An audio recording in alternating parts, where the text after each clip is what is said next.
ሰላም ኦዲየንሶቻችን እንዴት ናችሁ?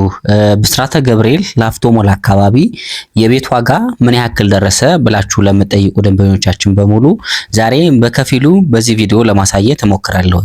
ብስራተ ገብርኤል ወይም ደግሞ ላፍቶ ሞል ግቢ ውስጥ ሄጄ የጎበኘሁት ሳይት ምን ይመስላል፣ እንዲሁም ደግሞ የዋጋ ደረጃውና የተለያዩ አማራጮች ሳለው የሚለውን ነገር ለማየት ሞክሬያለሁኝ።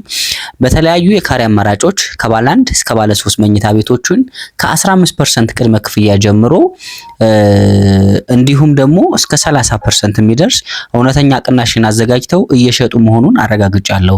እዚህ አፓርትመንት ላይ ለየት የሚያደርገው ምንድነው? ብዙ የሆኑ የጋራ መገልገያዎችን ያካትታል።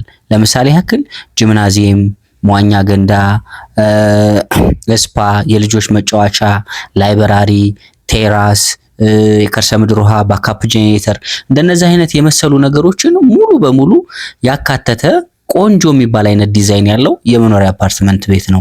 ይህ አፓርትመንት 30% ቅናሽ ሲደረግለት በካሬ ኦልሞስት 80500 ብር ነው እየተሸጠ ያለው። እዚህ አፓርትመንት ላይ ጥሩ ፊውቸር አለው። ቤቶቹ እዚህ አካባቢ ላይ ያለቁ ቤቶችን ላብነት ያክል ብናይ ኦልሞስት በ2500 እስከ 4000 ባለው የዶላር ፕራይስ ነው እየተከራየ ያሉት። ያ ማለት ከ2 ዓመት ከ6 ወር ይህም ቤት ለሚረከቡ ደንበኞቻችን ከረንትሊ ከገዙት ፕራይስ ላይ ኦልሞስት ከ40% እና ከ50% በላይ እንዲሁም እስከ 100% ድረስ ፕሮፊታብል መሆን የሚችሉበትን ኢንቫይሮንመንት መፍጠር ይችላሉ ማለት ነው።